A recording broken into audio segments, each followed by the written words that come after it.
I'm not in there. I'm not in the meeting rooms with them guys. So he, the way I look at it is the game plan. Like even this with the Shanahans, it date all the way back to the Redskins. Like it feel like when they got a mobile quarterback, a dual threat quarterback, they press the issue more so on the running side of that. Like even if you look back at RG3, they ran so many design runs for the QB. You putting them in harm's way. You still have to treat him as a quarterback, not a running back that can pass. Mm-hmm. I feel like that's the issue. I feel like that's the issue now is like, do we wait, not necessarily waste it, but we traded up to get you and we spent the first round pick on you. So I feel like they really want this shit to work out. Exactly. So, anytime you invest in that type of capital, 3 first-round picks to get a third pick. And honestly, I said I wanted Justin Fields. I said that before the draft. And they went Trey Lance. As a fan, you're a little disappointed, but you got to rock with your guys. You're thinking like, okay, maybe they know something that we don't. But I honestly feel like Trey Lance got all the talent in the world. But at the end of the day, he is a project. Yeah. He ain't played a full season since high school. Exactly. When you could go with the guy that you done seen prove himself on the biggest stages, he done showed you that he can get hit by the toughest of them, come back. He done showed you that he can throw the bomb in crunch time. He done showed you that he can get it with his legs. He done showed you that it's there IQ wise. Like, it's just be some things that I don't understand, man. But it is what it is. We live when we die by our teams, man. No matter what bonehead decisions they make. Right. Hey man, y'all eventually y'all get it together. I'm not a 49ers fan, so obviously. Yeah. Unfortunately for you with the guys at Hines, man. Hey, well, don't let social media hear it's Acrisure. It's Acrisure. This nigga got 10 teams, man. Don't start with that shit, man. Don't start with that motherfucking shit, man. Somebody gonna make the playoffs.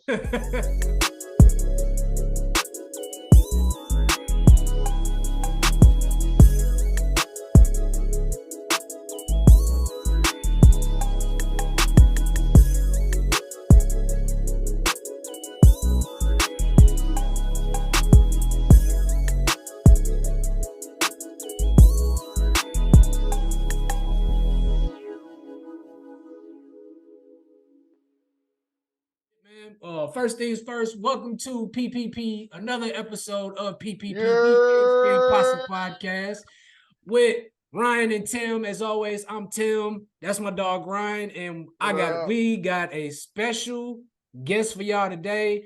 We've been trying to get this shit done since we started doing interviews for the fucking podcast last couple years. I met this man back in 2014, and we've been cool ever since. One of the coolest fucking dudes I know. One of the biggest fucking 49er fans I know. Without further ado, let me introduce my dog, class of 2012. I'm sorry. Pattonville class of 2012. Pattonville offensive lineman, Malcolm Banks. Malcolm, what's going on with you, bro?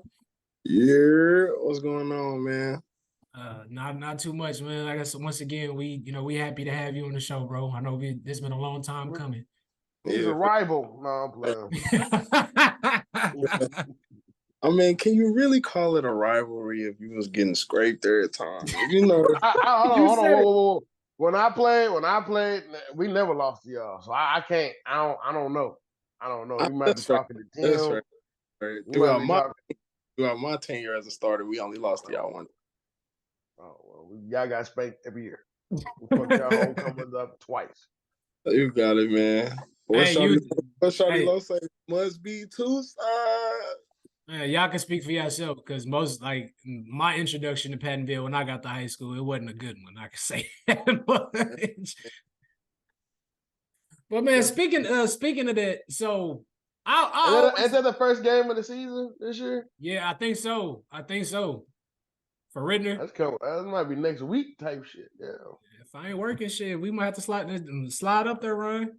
For Ritenour, yeah. You said that. They actually, believe it or not, Ritenour actually got a nice little squad this year. Their quarterback is I followed his page on Instagram, Gateway Sports Venue. Their quarterback is number 10 in the I guess the small conferences or whatever, the small schools conference. Number 10 on quarterbacks to pay attention to this year. So I don't know. They might have a nice little squad. Yep. 825. Ooh, at Pattonville. Ooh. I might have to slide up there, man. Yeah, it's gonna get treacherous. Damn, and they got Western Grove the next week. Then they got Leavenworth. The brutal schedule. That's what happened when they redid all the conferences. We don't play. We was so used to seeing them play Hazelwood East, Hazelwood Central, and all them schools every year. I'm still trying to get adjusted to this shit. I'm not even gonna lie. I ain't gonna lie. We was in like a fortunate little window. We got to experience the golden age of the suburban north, and you know what I'm saying? When we had the best conference in the state, like that's how we was known. Like even when I went to college, like whenever I tell people, like, oh yeah, I went to Pattonville, like we played in the suburban north. They was, oh yeah, y'all guys was, out of 6A, we had the best talent in Missouri. Like we was a part of the reason why big schools started to come recruit here. But I mean, it was mainly Ezekiel Elliott. Like after he got the ball rolling, like people started to realize that St. Louis wasn't just hoopers, man. And now, bro, it's so good. It's so good to see that, athletes from St. Louis getting a lot more attention. You just had McClellan, I think Jeremiah McClellan from CBC, he committed to Ohio. He committed to Ohio State. So, that was definitely real. That was definitely. Y'all playing somebody in Mexico, Missouri, yeah. They gotta up the competition. Gotta up the competition playing field, man. Yo, it's starting to become we starting to get into the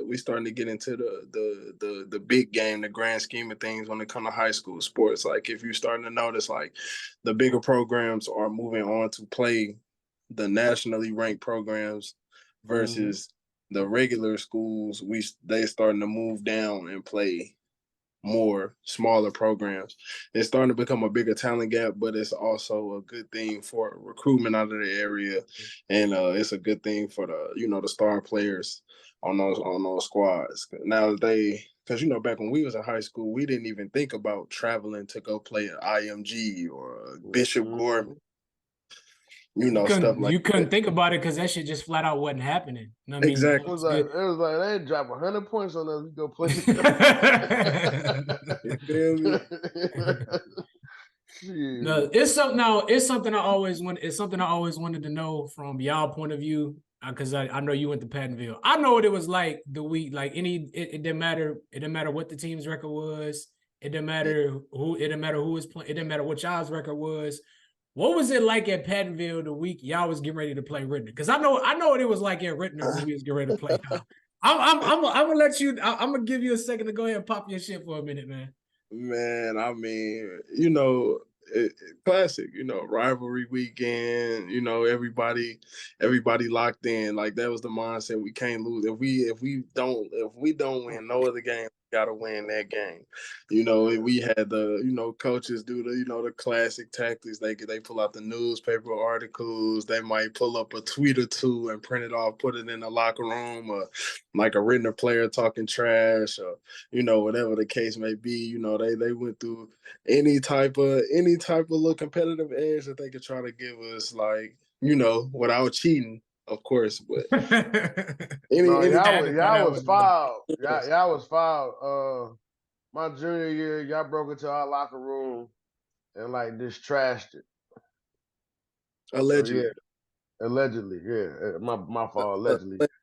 I mean, I personally, I don't know nothing about that. Me, like I honestly just treated every game the same, man. But when we played y'all, we just couldn't take that L. That's what it is. That's what it was. That's what it was gonna be. Well, I got some reassuring things for you. That game was over first 5 plays of the second half. So, I'll let you. Hey, y'all two going about that one. It was great times. I mean, they had like 2 fumbles in the end zone, recovered for touchdowns. Like now we up like 4 scores. Man, it was over with. Me personally, I can only speak on my experience. I know I only lost to y'all one time, and that was my senior year. We took That's that. Painful. It is what it is. My senior year, it was rough, man. We didn't even have a home field. You know what I'm saying? Yeah, because that was the year y'all was getting. That was the year y'all was they was getting a new field and like the new scoreboard and all that stuff, right? I ain't gonna lie. I'm gonna keep it a band. I'm gonna keep it all the way 100. I'm salty about that. The reason why we didn't have a field that year is because they wanted to build a new track. And the thing is, they put it on hold because we host a track meet, but that's literally it. Like they could have moved that one track meet and we would have had a field our senior year. But instead of moving that track meet, they decided to have us forfeit all of our home games for the football season that following year. So we was traveling the whole year. Yeah. They paused all of that for one track meet. I was hot. I was sick. You know it's bad. Now all I can say is I know how them players on how can I say it? I know how the players on the Arizona Cardinals felt last season. Yeah. When you know the season over early, you know you got a lot of young guys on the team. It's like fuck it, we gonna go out here and just try to make the best of it. We gonna make do with what we got. Exactly. You know, so we had a lot of young guys on the team. We had a lot of first year starters, a lot of first year football players. Like it was one of those seasons to where it's like, all right, after the first couple games, I see what it is. Like, you know, I'm gonna still be a leader on the team. I'm gonna still do my part, but at the end of the day, I know this season I'm playing for recruitment purposes. Like I know we don't have a realistic chance at state. Yeah. 2011, man, that was. Now 2011, that's when we was on fire. That's the year that was the last year Central won state, and still to this day, I don't want to say cheated is a strong word, but let's just say we were not happy with the call. We were not happy with the refs after that game. Go ahead, speak on it, man. What happened that game? Okay, this Hazelwood Central. This one they got what was dude named Jamal Flowers from Hazelwood West. Like I said, last season they went to state. It was game of the week. We was game of the week. When I say the field was packed, you know how Pattonville is. You got to go down that hill on McKelvey to get to the school. Mm-hmm. The game was so packed. The stands was packed. Both end zones was packed. The visitor stands was packed. It was so packed that it was a line of cars going up McKelvey. Still people trying to get into the game. It got to the point where they just parked on McKelvey and watched the game. Right. So when I say this a dog fight, like we going to war, bro. We going, you know what I'm saying? We going against the Michael Jordans, the everybody knew it back then. Hazelwood Central, they pretty much ran the suburban north. Man, they had grown ass men, and them niggas was 22 playing football, man. Man, we going play for play with them. We strive for stride with them. The game is tied at 7-7. My homeboy, shout out to my partner, Deion Scott. We call him Boobie. He caught a pass and scored. He reached the ball out over the pylon, but they called it a fumble in the end zone. But we all know the rule. The rule is the ground cannot cause a fumble. Mm-hmm. That's a touchdown.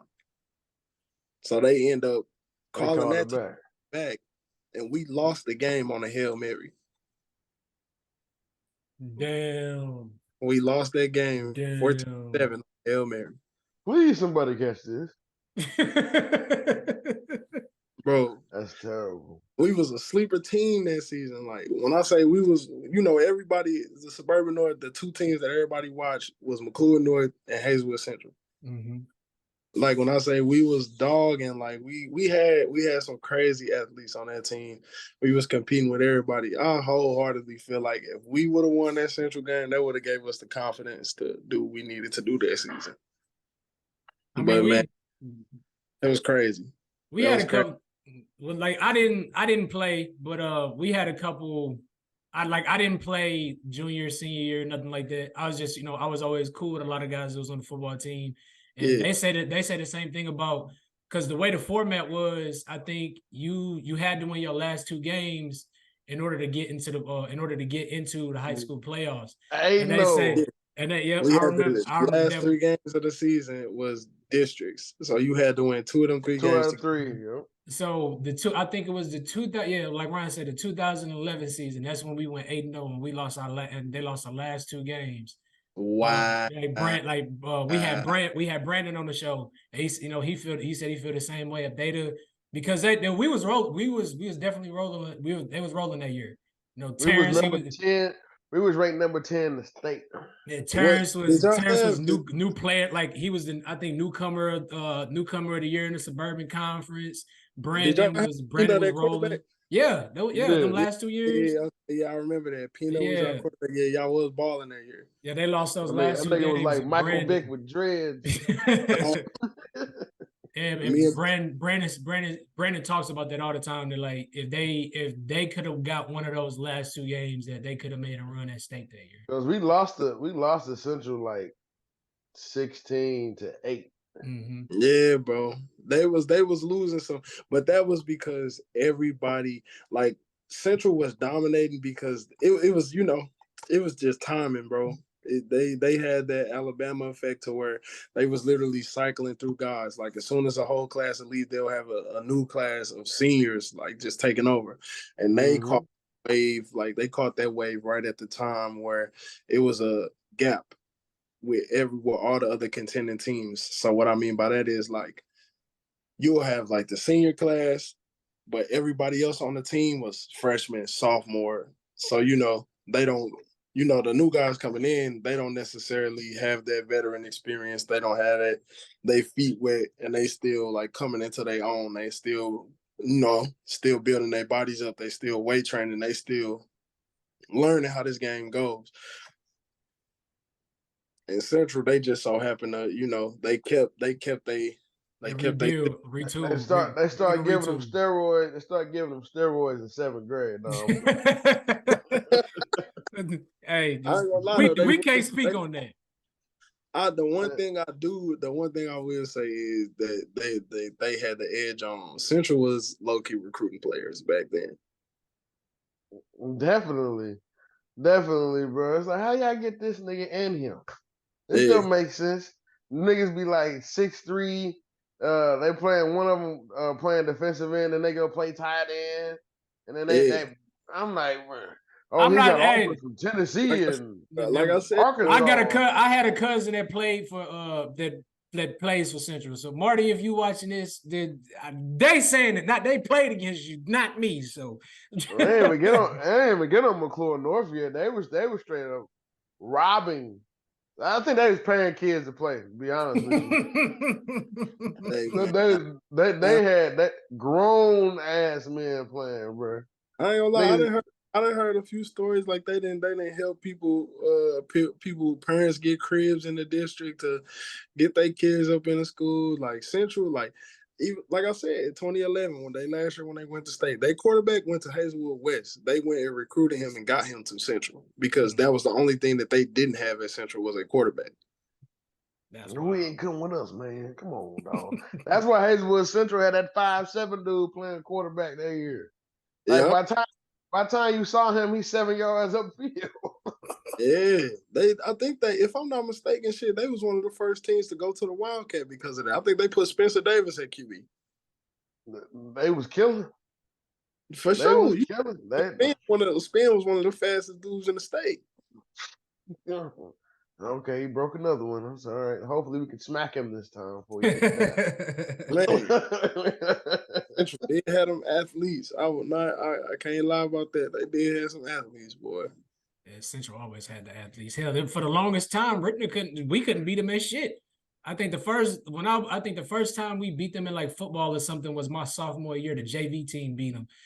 I don't remember the facts of what happened, but from what I was told, some Coach Patton got pissed off. It was like, if y'all don't win this game, all you motherfuckers run the W's after this fucking game is over. And they ended up going out there and winning. Ain't nothing more for a lineman than unnecessary conditioning. Let's go back to them years. Let's go back to them years in high school, man. What was the most memorable moment? Like, what do you remember most about them high school years? What was your most memorable moment? As far as like overall, or just like as far as the game, like sports? Like overall, what was your most memorable moment? Man, when I say Pattonville, I ain't gonna lie, Pattonville. If we had the tools that kids got today, when I say we would have been the first ones going viral in St. Louis, like we would have had a Netflix series about the type of shit at my school. Hey, I'm gonna say this. 2000 and I think it was 9 when they opened that Arby's. They opened the Arby's on the Rock Road. I was part of the first. Yeah, I worked at that Arby's. John Banks and Kelvin Knight. We used to talk so much shit back and forth to each other up until they actually played. And like got all the kids, it was a lot of kids from Pattonville that used to come in there, and I just used to talk shit to them just to talk shit. And we ended up losing that. That was the 2010, 2011 year. We ended up losing. That was Pattonville's homecoming. Brian, I didn't want to come to work. I didn't want to come to work that whole fucking week. I didn't want to come to work that whole. I'm like, bro, I gotta hear both of these motherfuckers. Then I gotta hear all these people coming in. Like, I wanted to quit that fucking week. I remember that. We got on y'all ass. I remember that for sure. I went crazy that game. That was one of the first games that I made my name on varsity. Like, boy, it was but high school, I'll probably say, man, so much. When I first got to high school, I had a target on my back because of John Banks.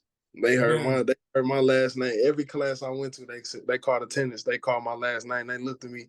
First question they asked, are you any kin to John Banks? Because if so, I'll just send you to the office right now. I'm like, you burning me up already, man. But it was so many memories. But I'll say my most memorable moment in high school was probably that Hazelwood Central game, man. My junior year, dog. That was the best high school game I was a part of. For sure. So you come out in 2012 and you ended up choosing Missouri Valley. What ultimately made you choose Missouri Valley? Shit. I'm gonna be honest, man. Y'all gonna be the first person to hear this. Y'all gonna be y'all getting the exclusive right now. You my partner, so you know how that go, man. Honestly, the reason I went to Missouri Valley College was not even of my own choosing. It was my OG. Because back then, we going through our adolescence, we going through some personal things, I what I'm saying, was hanging with the wrong crowd. I was 1 foot in the streets, 1 foot in the game. I honestly just played football to, because it was something to do. I wasn't a school type of person. Like, I'm going through things. I'm growing up in St. Louis, in the city of St. Louis. So, but my mom, I originally wanted to go to JUCO. Okay. I was gonna go to JUCO with some friends of mine in Minnesota. They set me up. They talked to the coach and everything. Coach already like, yeah, get him up here. I was gonna go to RCTC or RTC. Right, it was Rochester in Minnesota. Okay. I was go to that community college, the Yellow Jackets. But my mom, she was just on some. She seen where I was mentally, and she knew what it was. So she literally, like I said, you first person, she forged my signature on my scholarship. Damn, come on, moms. Come on, moms. She literally forged my signature on that scholarship and said, you going to Missouri Valley College. It's like held you against your will. You going here. But you know what they say though, moms know best. Sometimes. And how it played out, I mean, I'm glad it happened that way. You know what I'm saying? I met some of the realest motherfuckers going there. You know what I'm saying? I got lifelong friends because of that. And I made the connections I needed to make. And in that situation, helped me find myself as a man, and it helped me find myself as a player. Like, going to Missouri Valley College, your will be tested as a player. Like, if you don't love the game, bro, you're not gonna make it. What other colleges was you looking at, and like what colleges was what outside of Missouri Valley and Rochester? What schools were you considering, and what schools were considering you? I was getting recruited by quite a few schools. You know, mainly my hiccup was my grades. Like I had everything. I had the ACT score. I had everything else. I just didn't have the grades, but that was strictly off the strength of like, you know how they say student and athlete goes hand in hand. Me, like I said, my life outside of school hindered me with my school. So my grades held me back. But I was getting recruited by Mizzou. I was getting recruited by Indiana State, uh, Northern Iowa, I believe. Uh,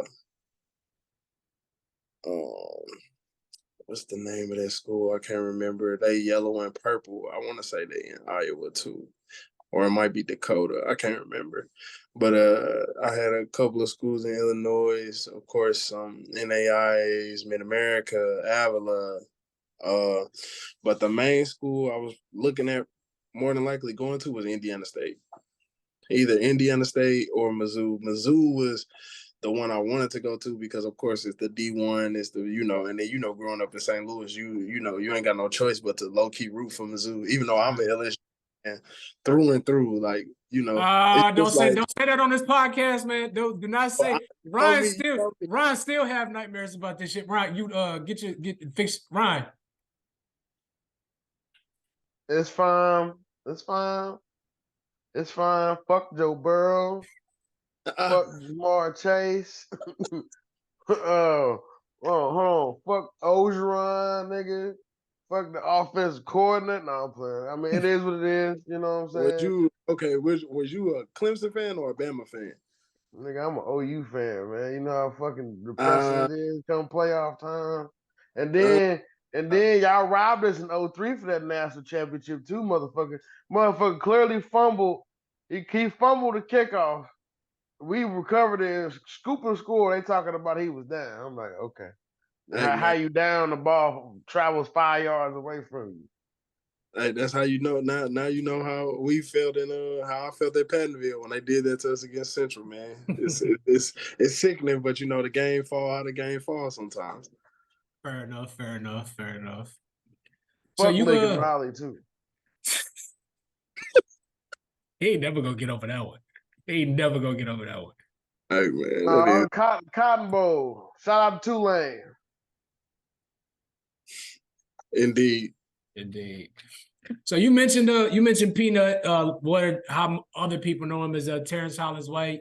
If I'm not mistaken, that's kind of how me and you got cool. We met at me and Malcolm met at a bonfire, and he told I told him I went to Ritenour, and he told me that he went to college with Terrence Hollins White, and he told him Peanut nice. So talk about y'all. We had him on the show too. Had him on the podcast in an earlier episode. Talk about your relationship with Peanut. And like, what was it like being out there on the field with him? What's crazy is I just bumped into Peanut not too long ago. I still, I play pro arena ball now, but I travel a lot. I also play locally too. That's why like the seasons are kind of grueling for me. Like just this past season, I literally played over 40 games between flag, semi, and pro arena. But I ain't gonna lie though. That got me to. What's crazy is it's a testament to my endurance as a player now. Like I could play all of those games and not suffer major injuries and still be able to play the entire game. Don't take no breaks, stuff like that. But me, I just bumped into Peanut at my team. Shout out to Go Mode, man. I'm gonna keep it 100. They're my dogs, man. That's my flag team. I play 9-man flag in St. Louis. We was in the championship. Peanut was out there with Lil Trey. And so, we was chopping it up. Peanut talking about he ready to get back on the field. He want to play flag. And he need to. Nah, for sure. He'd be nice. I told him pop out, man. His brother play? He still play or his brother he play wide out quarterback. He be rotating, with the flag, it's really it's all about the matchups. It's about who you going against and what you need. So, he be playing, he mainly be playing receiver though. And he be returning sometimes. I think the team he played for and the team I played for tied in the regular season this year. All right. But yeah, man, me and Nut, man, he cool, man. That's my dog, man. We linked up at Missouri Valley College, man. cool peoples. You know, of course, you know, with it being Pattonville Arena, you know, we talked a little shit back and forth as you know, as we should. But at the end of the day, I ain't gonna lie, the grind at Missouri Valley, like the grind, the struggle. Like, first of all, let's get into it. When we went to Missouri Valley College, it's literally a mental thing going to that school. Like, you are in a town called Marshall, Missouri, which I've never heard of until my scholarship was forged. So, Understandable. this school, the entire school is literally one block. Damn. And so the ratio of women to men is like one woman to every 7 dudes. God damn. So it wasn't nothing else to do but play football. Man, you feel you cutting up there, you chain that bitch to the bed, you ain't going nowhere. Man, no, real talk. We straight like every year in the beginning of the year, like when everybody first come back to school, we have a party. We have a party at the park, bro. We used to straight call this shit the maiden grounds, bro, because motherfuckers, by the time that first weekend was over with, everybody had they main little joint that they was trying to get on, and they was locking that motherfucker down for the semester. This is mine. So, that's crazy.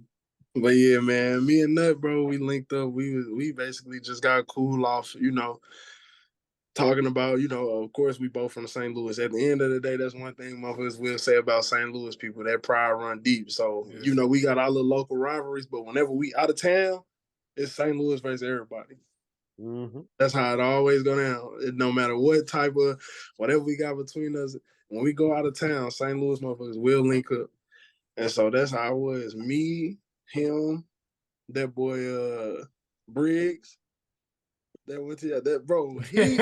Bro, that's my dog, bro. He hella crazy. Dude, wild as hell. Wild as hell. Funny story about dude, you know, we in college playing ball, so we in position meetings right before practice, bro. Mm-hmm. Everybody locked in, like our offensive line coach was a motherfucker, dog. First off, Briggs went from playing, I want to say fullback till they moved him to offensive lineman. So he already feel away about that. But man, come on, man. You feel me? So we all in the meetings, coach up front, we watching plays. Niggas just heard music in the back of the room. It's Briggs. You turn around, you see Briggs holding his phone up to his ear, Vibe not paying attention to nothing. Whole time, like everybody in the room silent. Like you know you got them you got them parents that's like dictators. You know how kids act when they mama tell them, I'm finna go tell your daddy. Everybody tense up. That's how I feel y'all listening to the music because our offensive line coach was literally one band, one sound. If one person got in trouble, we all run it. If one person missed class, we all run it.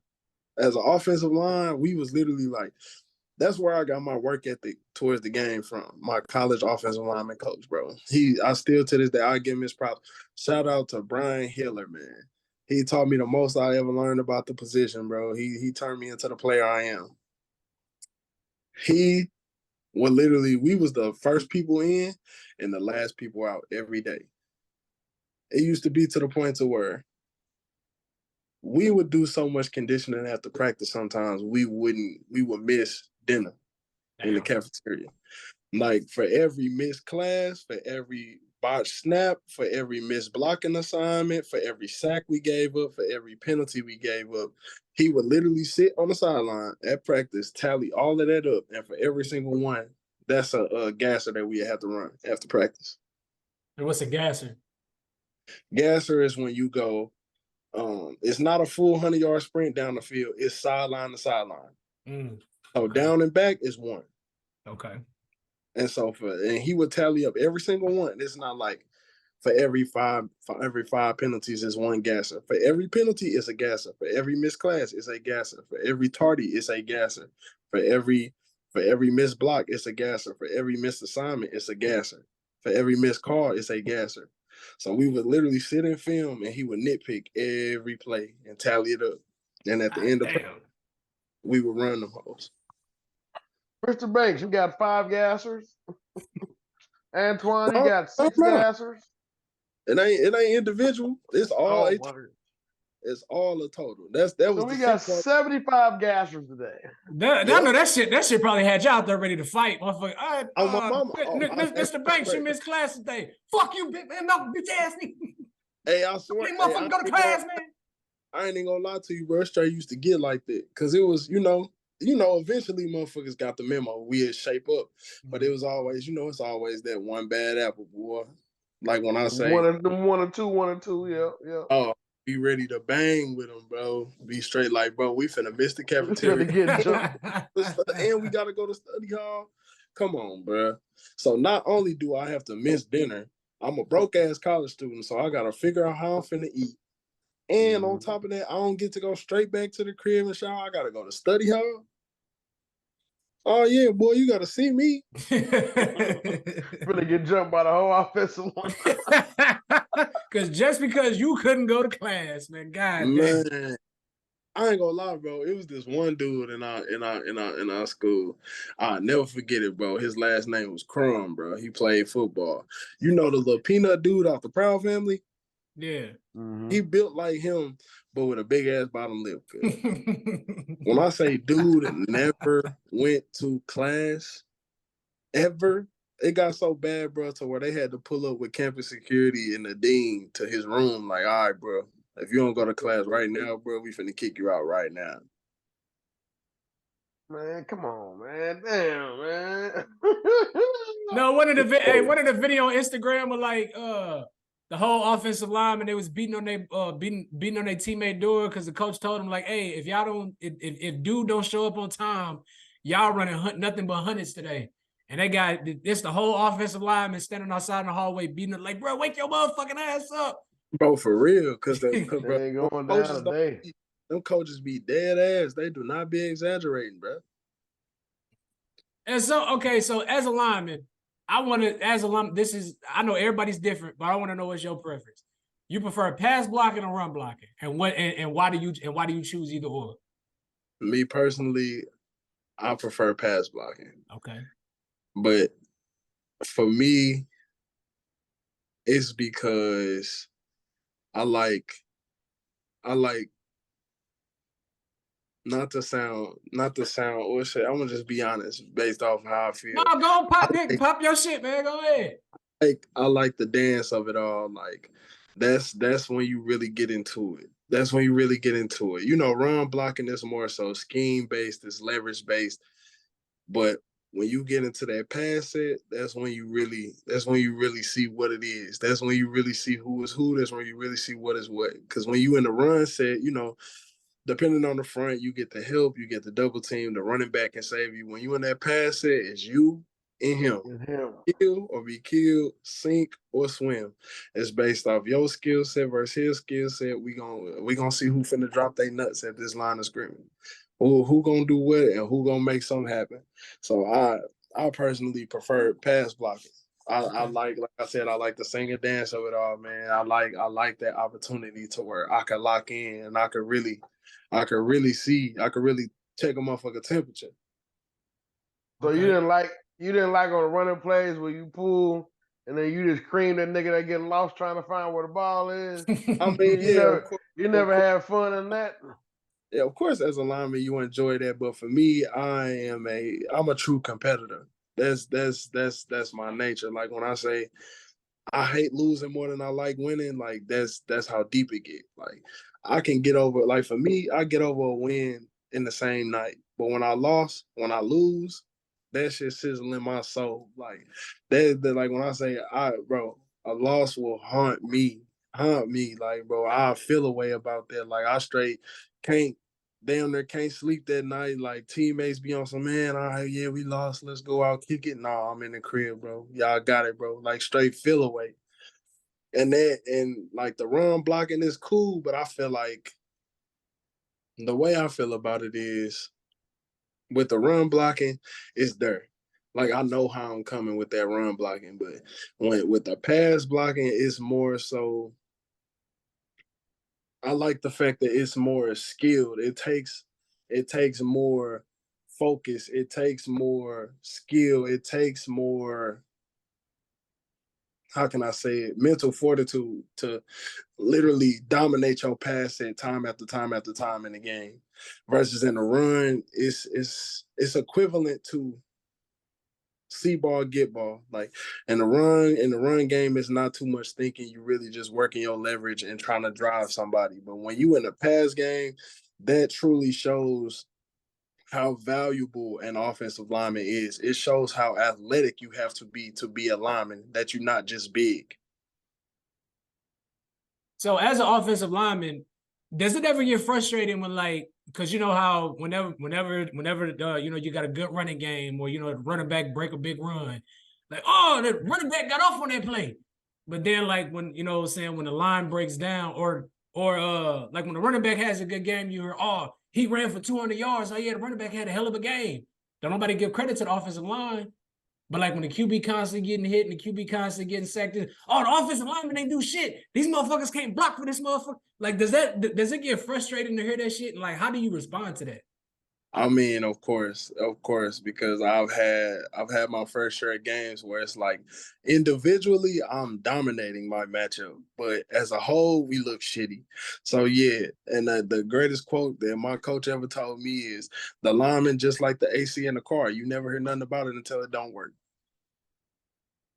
That's true. That's great. That's the truth. That's the truth. Like you got to think. To be you have to be a certain type of person to be an offensive lineman. It's literally the only position in sports that does not have a stat. True. You literally have to love what you do, and then you will have to be the ultimate team player, bro. You doing all the dirty work. To me, blindside tackle is top 3 hardest positions to play in the game. I'm not gonna put it in a certain order, but the top 3 hardest positions to play in football: quarterback, corner, and blindside tackle. So, and like I said, those 2 positions, they hot right now. Quarterback always get they just do. Right. Corners, they becoming more of a commodity by the day. Offensive linemen, the only people who really truly appreciate the offensive lineman is the other guys, the other 6 guys on the offensive unit. And that's because they understand without those linemen doing what they do and dominating to a T and having their execution down to a T as a unit, we can't do nothing. That's true. Ain't no passes being caught, ain't no big runs, ain't no nothing. Ain't no red zone TDs, none of that shit. But to simply answer your question, yes, that shit is very frustrating. And what make it even worse is when after your head coach chew out the whole offensive line, your offensive line coach pull you to the side individually and say, "Yeah, son, you had a good game, but as a whole, y'all got y'all ass kicked." Like, yeah, that shit sucks, bro. Then when y'all lining up, get ready to do your shit and stuff, see, y'all niggas suck. I need to be looking at what I'm doing. Bro, like now that I've become a vet in the game, and I got to this point in my career, yeah, bro. It's a lot of that. Like, don't get me wrong. Of course, it gets frustrating because when you used to playing with a certain caliber of players, or you used to just being able to show up and just do your part, and now you have to take on that role of a leader. You have to be a mentor. You have to be a big brother. You have to be a part-time trainer. Like, you got to show the guys. You got to coach the guys. You got to, you know what I'm saying, try to bring them up to where you are for the betterment of the team. It's a lot of responsibility, but it has its perks. Like, you definitely get your just due off of that. Like, just know your hard work. When they say your hard work never goes unnoticed, like, it's real. Like, I've had so many coaches pull me to the side and, you know what I'm saying, give me recommendations or say like, it allows me to highlight my IQ of the game and how much I understand the game, and how, because it's hard. It's one thing to be able to see things and implement it for yourself into your own game, but it's a whole another thing to be able to understand the game enough to be able to teach it to somebody else. To take it from your mindset and be able to explain it where they can understand. That's Exactly. why a lot of great players don't make good coaches because that's hard for them to Yeah. do. They just explain it how they was able to do it, and they expect you to get it off that. But in actuality, it's just like, anything else in the world. Everybody is different, bro. Like, because that worked for you, it might not work for them. Like, just because I can do certain things off the line, the next guy might not be as athletic as me, or the next guy might not be as strong as me. So you got to kind of tweak it to where it fits their skill set. Mm-hmm. I will say one thing. No, I've known you for a while, and I've always known how much you love football. It's real good to see you. You found life after playing in college and stuff like that. Because especially being in the city growing up in the city that we grew up in, a lot of guys that play football in high school that don't get the opportunities that some guys get. It's real easy to get caught up in some bullshit. Yeah, for So, sure. it's definitely, it's definitely good to, see you still playing football. So I want to talk about that, that transition from, going to high school, playing football in college. You got that, no matter what, like I'm gonna play next, I'm gonna play next year. Yeah. When you're in school. What's that Yeah. transition? What's that transition like going from, you even if you don't start, you're gonna be playing next year. Every day you got, you're gonna be involved in some type of football activities every day. What's that transition like going from high school to college to now you playing ball, being able to continue to play ball professionally? From high school to college, my college transition was rough for me, man. Coach is I'm shot. Shit. I'm not gonna lie to you, bro.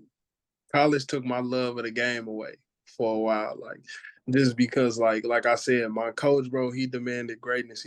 He demanded perfection, like, but at the same time, like his thing with me, like how, like, say for instance, you on a job and you do a certain job better than somebody, but you keep getting overlooked for petty reasons. You can ask Mm-hmm. this, hey, you can ask this nigga, Ron, how many times have I ever talked to you about that?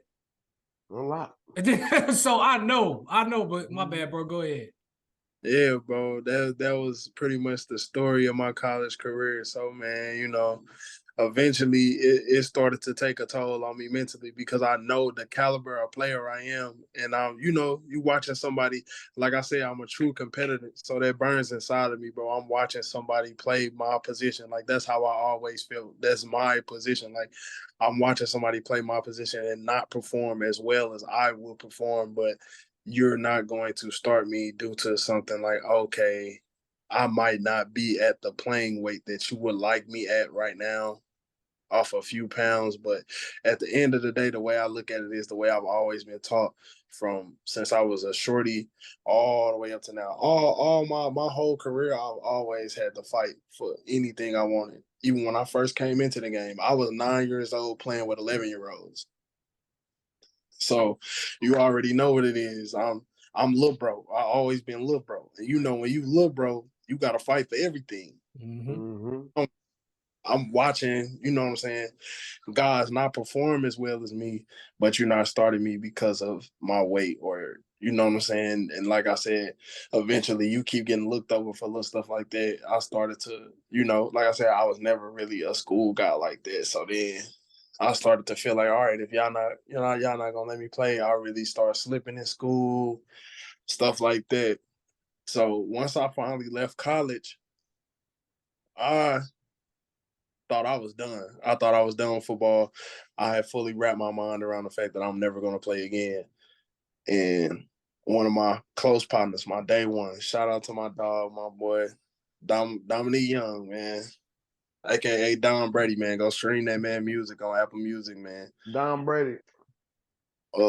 My dog, bro, he got me off the couch, bro.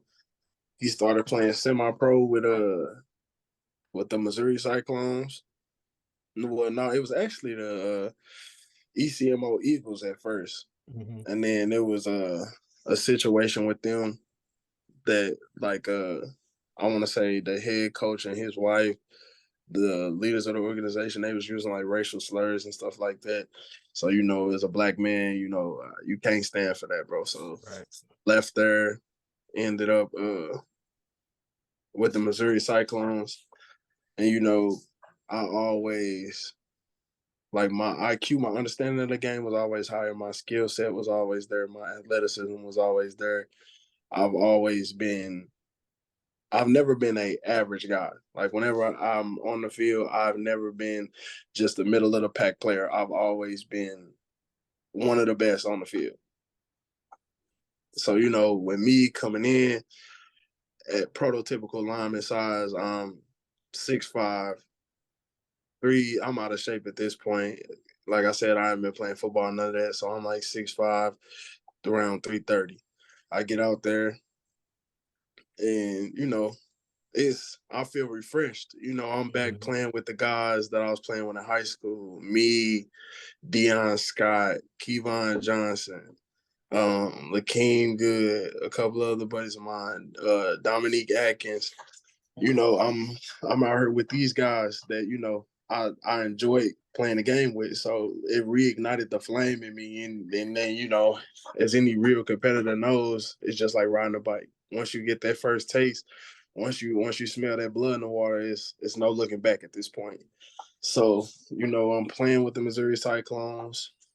I do my thing. Like, I instantly become a leader on the team just due to me being a high IQ guy, a guy that carries himself as a professional, a guy that has been a part of high-level programs. So I understand structure. I understand how things go.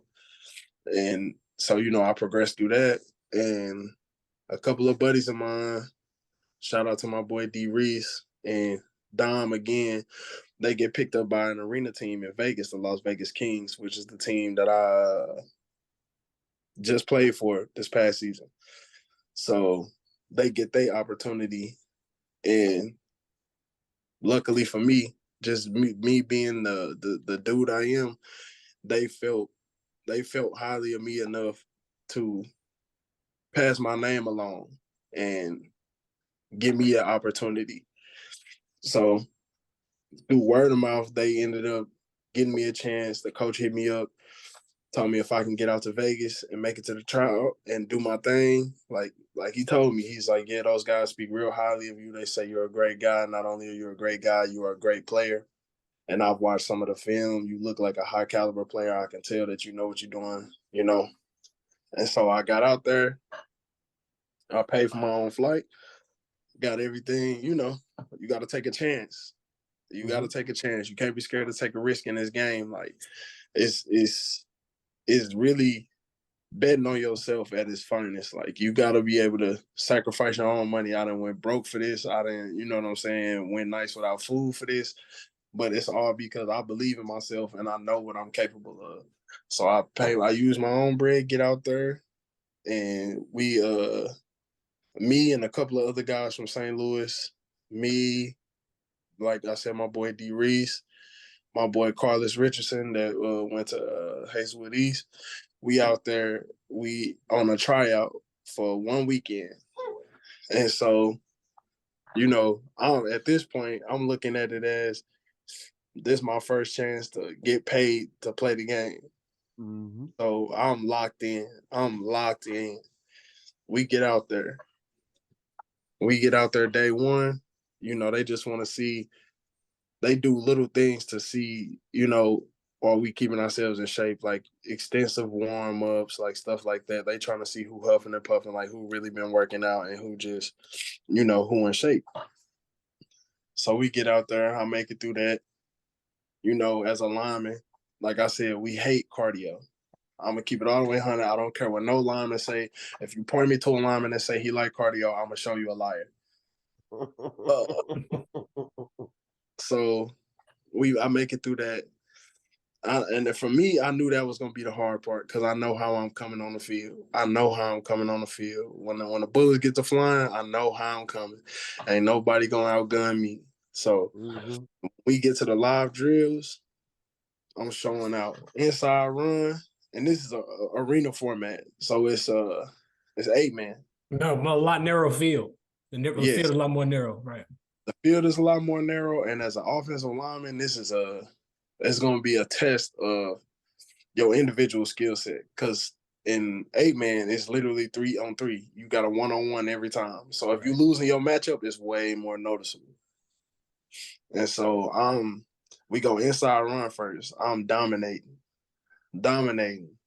I'm coming off the ball fast. I'm feeling good. You know what I'm saying? I'm doing my thing.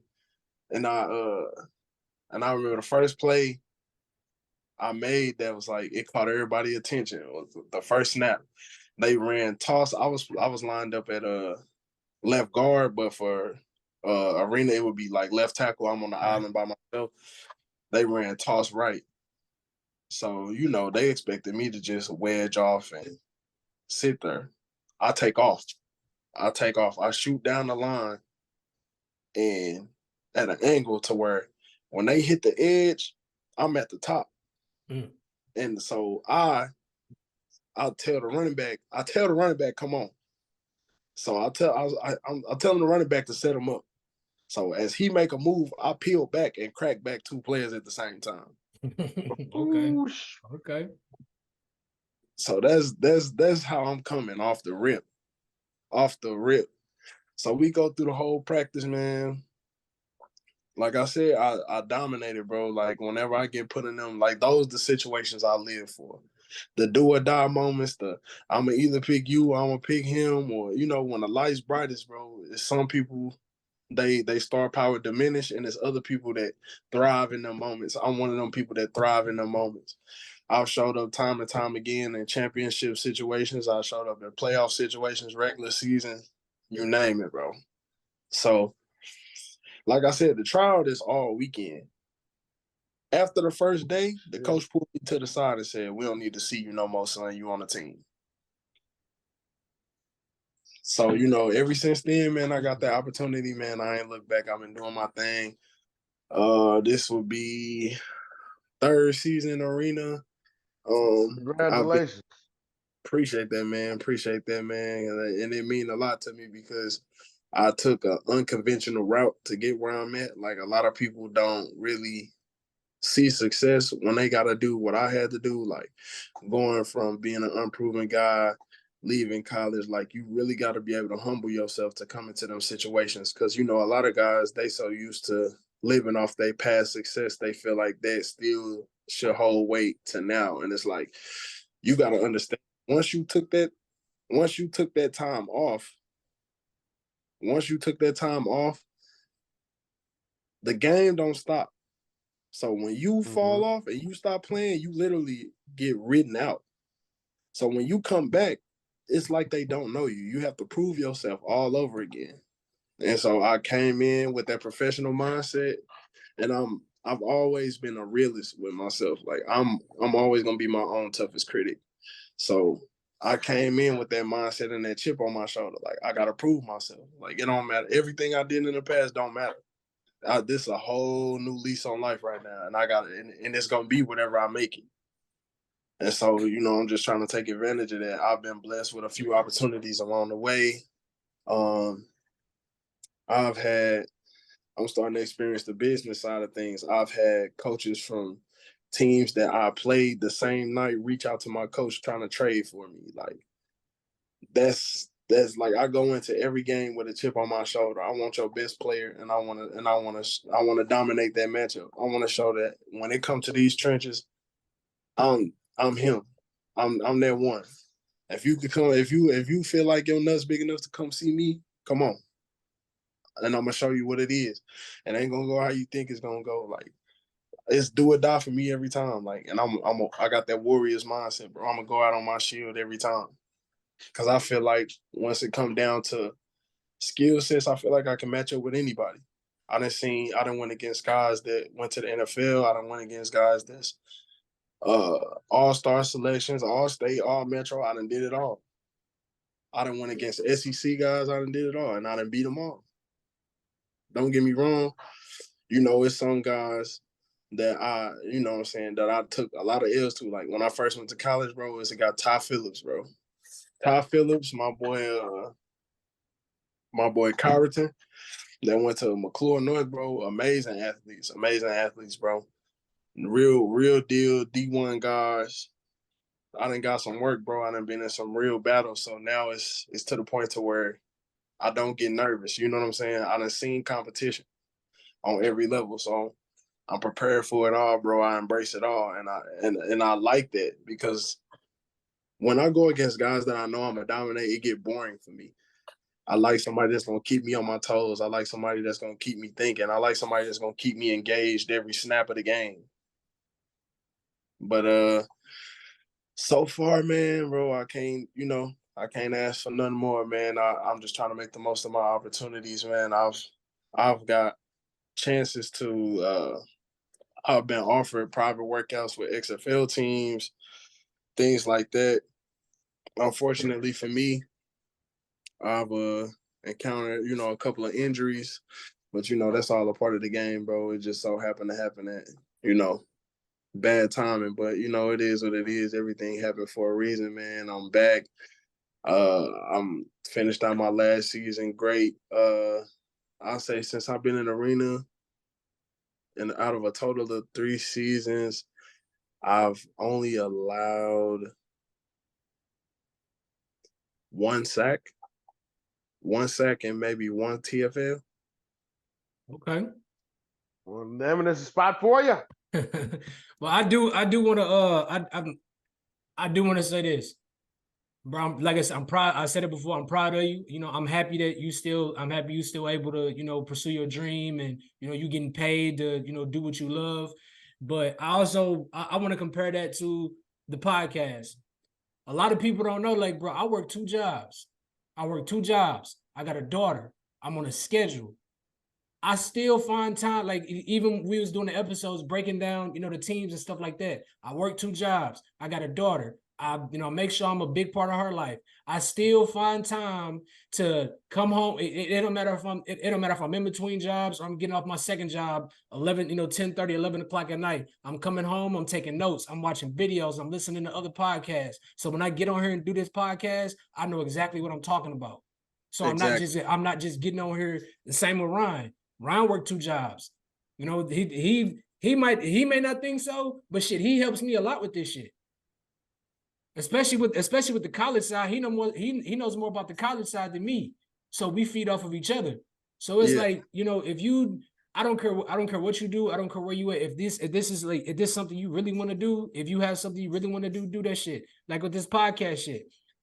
It may blow up, it may not. I'm hoping it does. But I do this shit because this is what I want to do. I enjoy doing this shit. I enjoy getting online, looking up stats, looking up who's going where, who's in trade talks, and what coaching changes and shit. That shit, it excites me. It excites me. So that's why I do this podcast shit. I don't do it because, I would love to get paid, but I don't do it because I'm looking for instant gratification. I'm doing it because this is what I truly fucking love to do. Yeah. And that's what anything in life, man. You gotta find something that you're passionate about, because if you're passionate about it, it don't feel like work. That's the whole thing. The whole time you are working, but you know what I'm saying. It's what you love to do, so you don't mind it. And that's the problem with a lot of people in today's generation. Like they feel like they find something that they want to do. They feel like the universe should just align and it's gonna fall out of the sky and you're gonna find instant success. Nah, bro. It's a lot of like a lot of people glamorize what they doing now, bro. But it's a lot that go into that, bro. It's a lot that go into it. Show it. Don't fall into the illusion of, what I'm saying, seeing people highlight reels on Instagram, bro. It's a lot of real life that go on in between the moments of them little posts that they be putting up, bro. Like I said, and I'm the type of dude, like, since you know me, bro, you can probably vouch, bro. I keep it all the way 100. I keep it a buck in the bean and everything in between, man. Like, I can definitely vouch. I know I've known this man for about 10 years now. Bro, like, you know what I'm saying? I'm gonna tell you the good, the bad, and the ugly, bro. Like, you really gotta sacrifice, bro, for anything you want to do. Like, you gotta be willing to go put them hours in at your job, and when you get off, sacrifice some sleep and put some hours into yourself. You gotta be just as willing to invest in yourself as you is willing to invest in that 9 to 5. That's the only way it's gonna happen, bro. And you gotta be consistent with it, bro. Like I said, bro, I done made a lot of sacrifices for this, bro. I done went nights where I ain't eat. I done had nights where I couldn't sleep. You know what I'm saying? I done felt every emotion going through this, bro. Blood, sweat, and tears, man.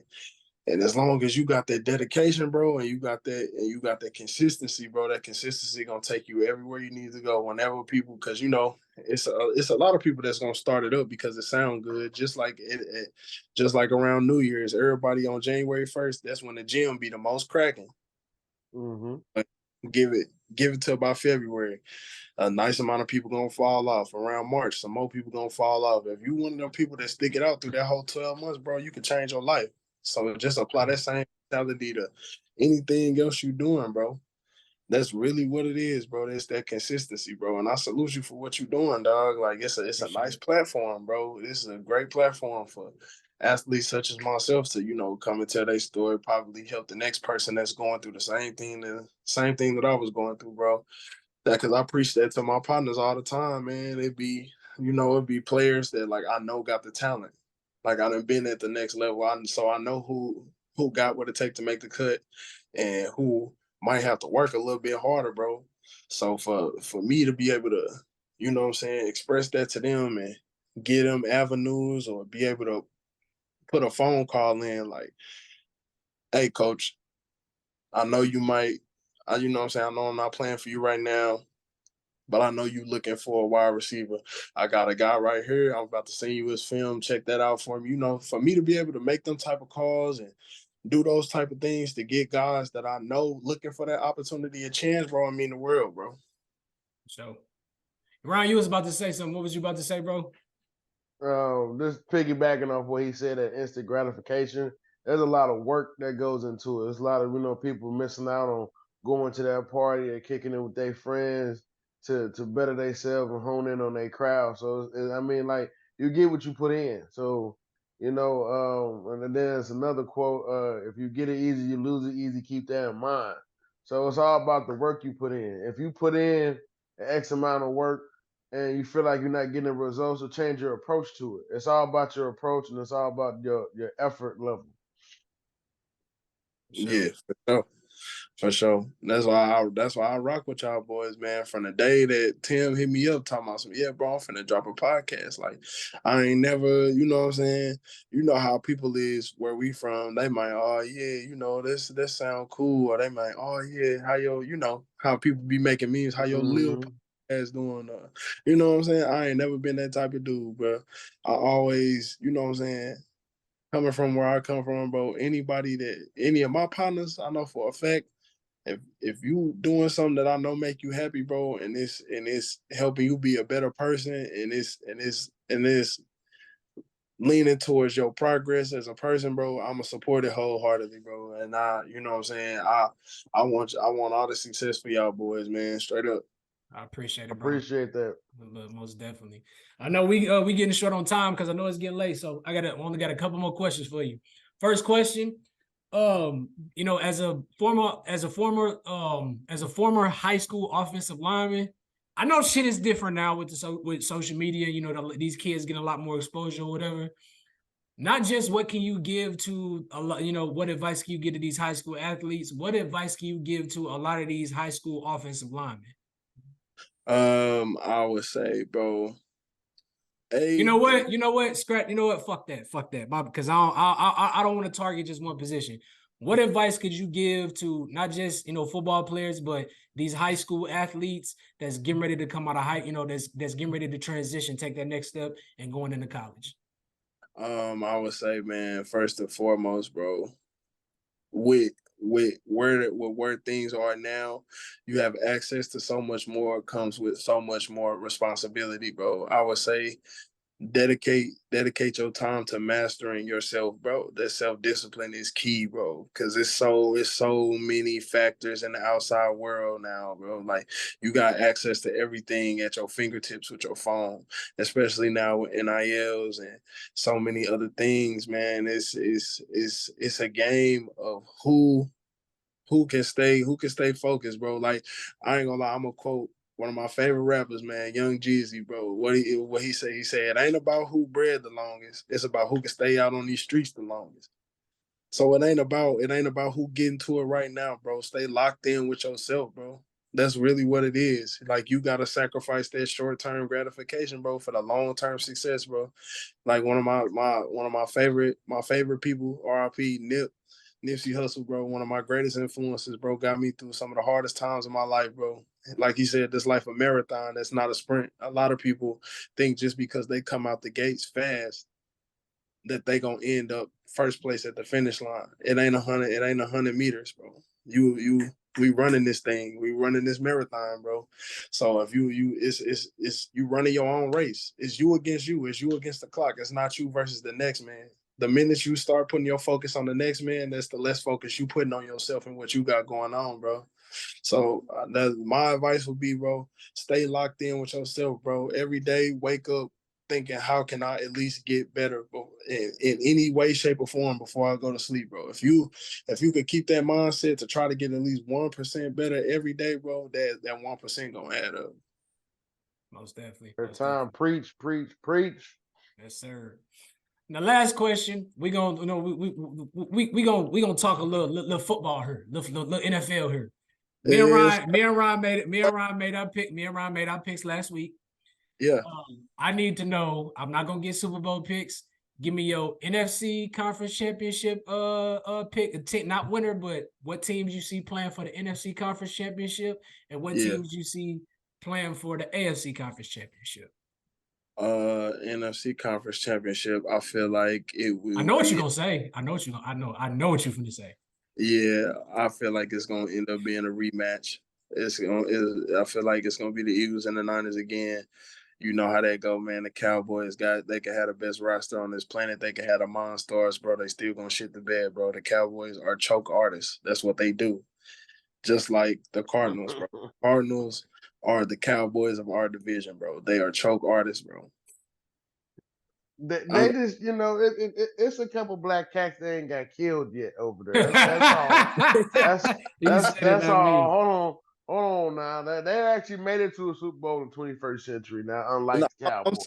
I'm saying in the sense of, like, outside of that Super Bowl, they haven't done much. I'm saying in the sense of, like, they're one of those teams. Like, if you watch in recent years, they one of them teams that always start out hot, but they always find a way to shit the bed. They always choke. And then in the AFC, man, that's a gauntlet over there, dog. It's literally anybody's game. It's anybody's game. But in all honesty, bro, I feel like in the AFC Championship, this is going to be the first year that we don't see Kansas City make it. I feel like it's going to be the Jets probably going against. Now, we just talked about this the whole pod. That offensive line right now is stinking it up in New York. Yeah, that's true. But I'm not gonna lie, bro. You got Aaron Rodgers, bro, one of the most legendary gunslingers in the game. He know how to adjust. He know how to he can play. He one of those few quarterbacks that can coach himself in the game. Like, he can literally call his own play. He can call his own number, and it's gonna work. So he know how to work the quick game, and he got a tremendous amount of talent around him right now. So I could say, I'm gonna go with the Jets. And there's so many options, bro. But I'm gonna go with the Jets, and I feel like this is the year that Lamar gonna get over the hump. I ain't mad at that. We'll see. We'll see. They got a new offensive coordinator, so I'm hoping to God it's no more two tight end fucking sets. No, but that's the thing, though. Even with the two tight ends, they have two immaculate tight ends. Isaiah Likely is a dog.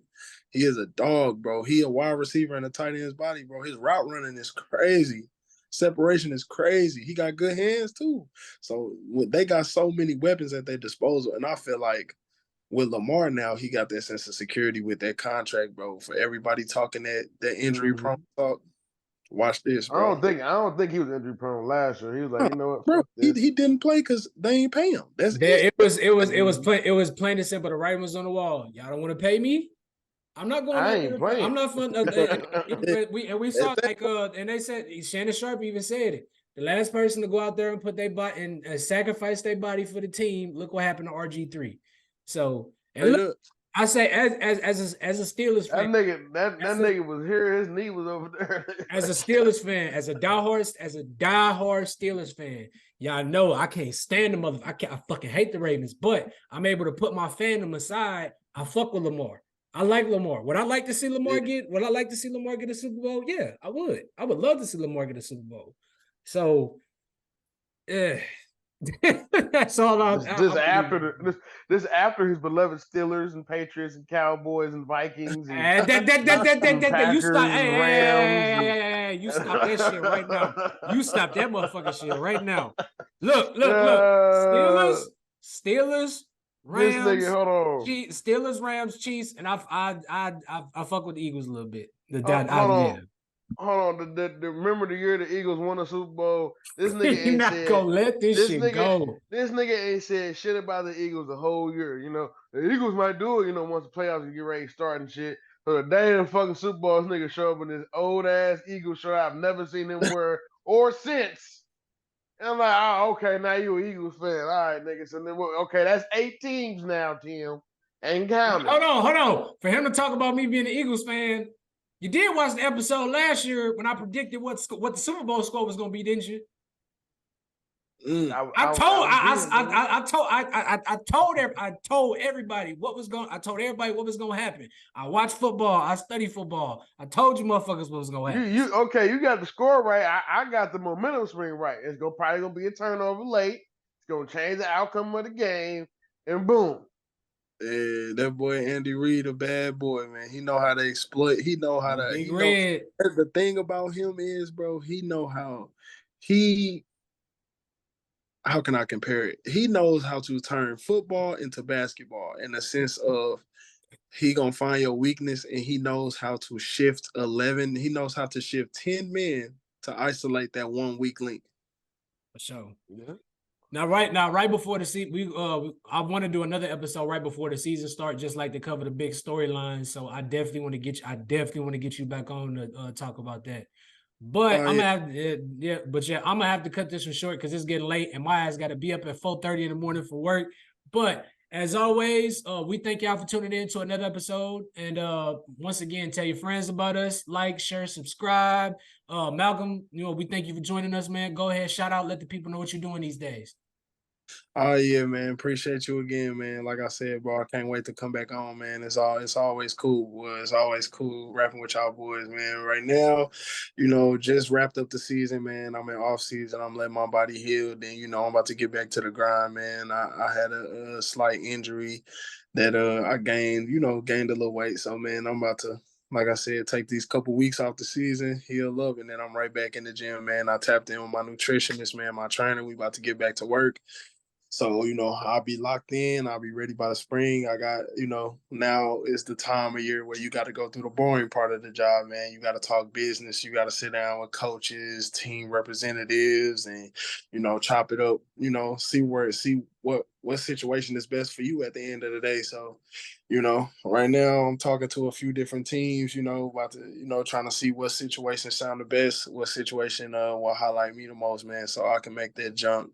I'm trying to get back into that situation with the XFL, maybe CFL, So, I'm locked in, man. I'm ready. I'm locked and loaded. I'm on, coming back in shape better than ever. So it's gonna be a big season for me, man. It's gonna be a big season for me. It's gonna be a pivotal season for me, bro. I'm looking forward to it. Looking forward to seeing your progress throughout the season. Let them know let them know your Instagram, Twitter. Let them know where they can find you at, man. Oh yeah, man. You can follow me on Instagram at Malc6, MALC, the number 6RX, man. Go follow me, man. Tap in with me. And oh yeah, man, if I end up signing with a certain league, I'm not gonna say too much, but if I end up signing with a certain league, it's supposed to be a team in St. Louis, dog. So, if we, whenever we in the crib, bro, I got you on some tickets, game. Most definitely, I appreciate that. I definitely appreciate that, man. The atmosphere at them games is crazy. I got to catch one last season. It's crazy. For sure. For sure, yeah, man. But yeah, man, y'all boys hit me up, man. We got to link up, dog. Definitely. While I'm in the city, man, while I got the downtime, bro, yeah, we got to link up. Most definitely. Yeah, yes, sir. Yes, sir. It's getting close to the football season. And I'm making a public service announcement right now. For any of y'all that follow me on social media, football season is now in full effect. From now until February, if it ain't got shit to do with football, I'm not trying to hang out. I don't give a fuck. Also, I'm going to be promoting the fuck out of this podcast. I'm going to be talking nothing but football on every one of these social platforms. So if you don't want to hear or see nothing that got to do with football, you motherfuckers better unfollow me right now, because that's all it's going to be for the next 6 to 7 months. Just saying. Oh, yeah, wait. Before we go, in honor of our fantasy football league, oh, yeah, Ryan, if you would like to join the league, man, let me know something, man. Let me know something so I can send you the invite, boy. But in the comments, when they drop this episode, in the comments, let us know what you think our fantasy league punishment should be for coming in last. All right. Y'all doing all that? I don't know, nigga. I don't know. Damn. What I think should be. I'd have had a few. I'd had a few on mine. I don't want it to be nothing too outrageous, and I don't want it to be nothing too crazy. Damn. I see me, man. I ain't gonna. Gotta get your nipples pierced. Oh, man. See, the crazy thing, I was in the league last year. They said for the fantasy punishment, if you come in last, you got to stay the night at a motel of our choosing without your cell phone.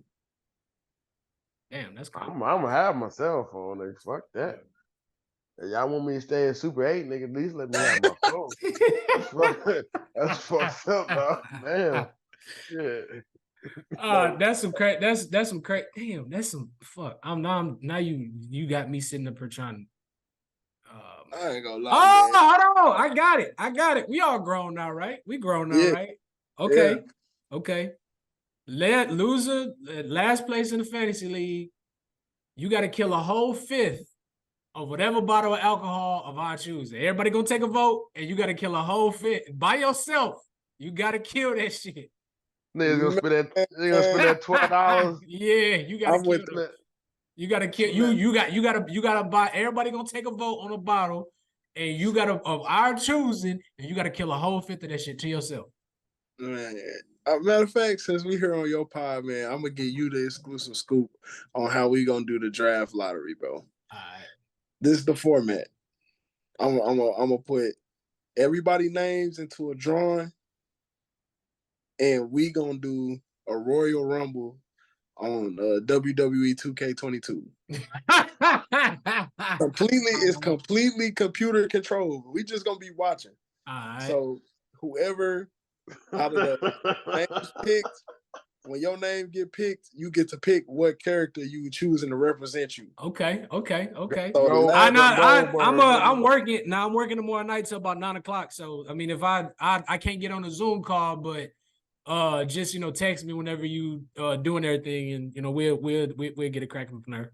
For sure. Last man standing get the first pick. For sure. Yeah. Once again, though, man. Oh, go ahead, Malcolm. My bad. No, you good. You good, bro. Take us out. But yeah, once again, though, man, we thank y'all for tuning in. This has been a great episode, Malcolm. I appreciate all the insights you've given us, and I appreciate you taking the time, because I know you're a busy man. I appreciate you taking the time out of your day and blessing us with your presence on the podcast, bro. Oh, yeah, for sure, man. It's a blessing to be able to be in the position I'm in, bro, to even be on the podcast with my boys, man. I appreciate y'all, man. I'm looking forward to coming back on here and repping my game, man. 49ers, man, you know how we coming, dog. We know it. We don't die, man. We come back and multiply, dog. Just hope y'all find a quarterback. Hey, look, bro, I don't know what it is, bro. Us and the quarterback, it's like the Rams when the Rams had Jeff Fisher. It's like them trying to get an offensive lineman. I don't know what it is, bro. We just don't. I feel like we rely too much on Shanahan, bro. We rely too much on Shanahan's offense as a play caller, bro. Yeah. Instead of just going ahead and biting the bullet and going against a quarterback that we know could take us over the top, like the fact that we chose Jimmy G over Tom Brady still haunts me to this day, bro. I think it was the fact that Tom Brady choosing Tampa Bay over San Francisco. Nah, that ain't even how it went, bro. The sick part about it is Tom Brady literally told them, if y'all commit to me right here in this room, he told Kyle Shanahan, John Lynch, if y'all willing to commit to me, I will tell all 31 other teams I'm not playing for anybody else but San Francisco. But we didn't want to be wrong about Jimmy Garoppolo because we just gave him that money. So you got $100 million quarterback on the bench. And you got Tom Brady. If we would have got Tom, bro, we was gonna trade Jimmy G. Super Bowl. We'll be 2 to 3 Super Bowls in right now. Super Bowl. With Tom Brady. At least 2, but like you gotta think about it. Like your last 2 defensive coordinators and head coaches now. Yeah, man, true. Our turnover rate is crazy. That Tom Brady quote, I don't know if you heard it, but that Tom Brady quote that you chose that motherfucker over me, that's where they came from. Yeah, because we chose Jimmy G. Bro, still haunts me to this day. Well, yeah, y'all got them one. Bro. I mean, this is the Kaepernick curse, bro. Low key. We gonna say that one for a different episode, man. But yeah, well, I'm gonna have to go ahead and get up out of here because I'm gonna have to shut this because I gotta take my ass to bed, man. Me and you both, dog. All right, bro. I'm gonna shut this off. All right, man. All right.